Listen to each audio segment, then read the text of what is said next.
जय हिंद, वंदे मातरम, भारत माता की जय। राष्ट्रवाद की बात प्रहार के साथ आप सभी का हार्दिक स्वागत। दोस्तों, एक तरफ जहां वक्फ बोर्ड बिल कानून बन गया, तो दूसरी तरफ कांग्रेस एक्टिव हो गई। पहले बिहार में कल राहुल गांधी गए थे, और राहुल गांधी को वैसे भी सीरियस लेता कौन है। और उसके बाद उन्होंने वहां की कमान कन्हैया कुमार को दिया।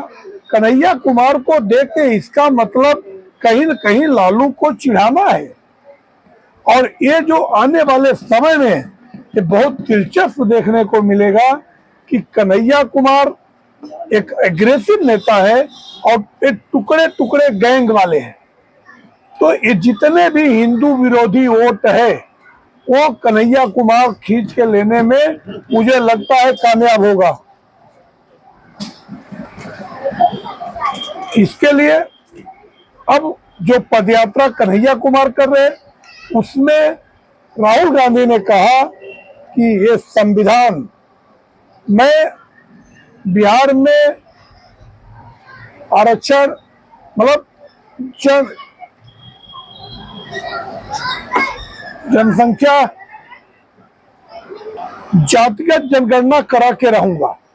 और जैसा उन्होंने एक जिक्र किया कि एक मोची की दुकान, और मोची की दुकान को एक मशीन देने की बात कही, और कहे आज वो मोची 2 दुकान चला रहा है और वो 10 लोगों को काम दिया है। ये काम तो कांग्रेस को करना था। आज एक तरफ इन्होंने कहा कल, और आज मोदी जी ने मुद्रा लोन के बारे में देश के करोड़ों युवाओं को, जो कि आज 52,000 करोड़ 52 लाख करोड़ रुपए अभी तक मुद्रा लोन में दिए गए हैं। और उसमें एक एक महिलाएं आज जो सेल्फ हेल्प ग्रुप बना के अपना छोटा छोटा कारोबार वर्क फ्रॉम होम से शुरू करके आज वो 20-20 लाख का एसेट खड़ा किए हैं। तो एक तरफ देश कहाँ जाना चाह रहा है, और ये कहते हैं अगर ये मोची, अब मेरी तेलंगाना में सरकार है, वहां पे मैं बोला कि आप मोची का सर्टिफिकेशन करो। आज बताओ, मैं कहना चाहता हूं आज के युवा मोची का काम करना पसंद करेंगे। आज मोची का भी बेटा पढ़ के इंटरप्रेनर बनना चाहता है, या तो अपना खुद का वो स्टार्टअप करना चाहता है। 2 दिन पहले स्टार्टअप के लिए विशेष चर्चा किया था केंद्रीय मंत्री पीयूष गोयल जी ने, कि आज हमारे जो स्टार्टअप है वो स्विगी, जोमेटो और जेप्टो, आज जेप्टो का कितना बड़ा कारोबार है। मगर इसकी उन्होंने एक बात कहा कि आज हमारा आईटी सेक्टर कहाँ है। आईटी सेक्टर हमारा डेवलप होगा तो हमारे युवा सीधे कंपेयर करेंगे चाइना से, कि आज चाइना आज एक एक देशों में कब्जा कर रहा है आईटी माध्यम से, और हमारे युवा कहाँ जा रहे हैं, डिलीवरी, फूड डिलीवरी में जा रहे हैं।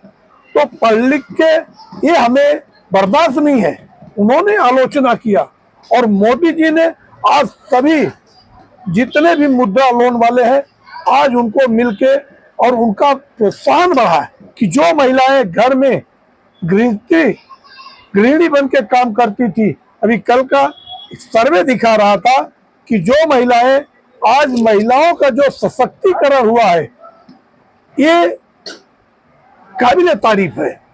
तो देश को मोदी जी जिस ऊंचाई पे ले जाना चाहते हैं, ये राहुल गांधी कहाँ ले जाएंगे। दूसरी बात, आज 2 दिन का अधिवेशन कांग्रेस ने गुजरात में रखा है। गुजरात में 27 साल से लगातार कंटिन्यूअसली भारतीय जनता पार्टी की सरकार है, और वो भी 2022 में 50% से अधिक वोट भारतीय जनता पार्टी को मिला था। तो ये अब आज इनको याद आई सरदार वल्लभ लौह पुरुष सरदार वल्लभ भाई पटेल जी की।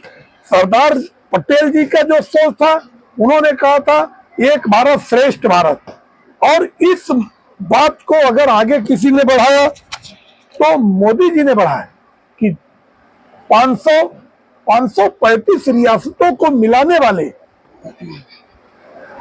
लौह पुरुष बाला सरदार वल्लभ भाई पटेल को कांग्रेस 70 साल तक क्यों नहीं दिया भारत रत्न?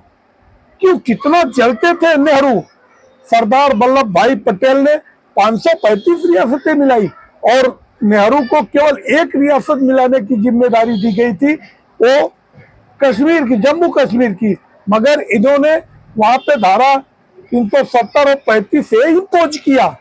तो now the people of India, the people of country surely should have to think about the legacy of Sardar Vallabh bhai Patel.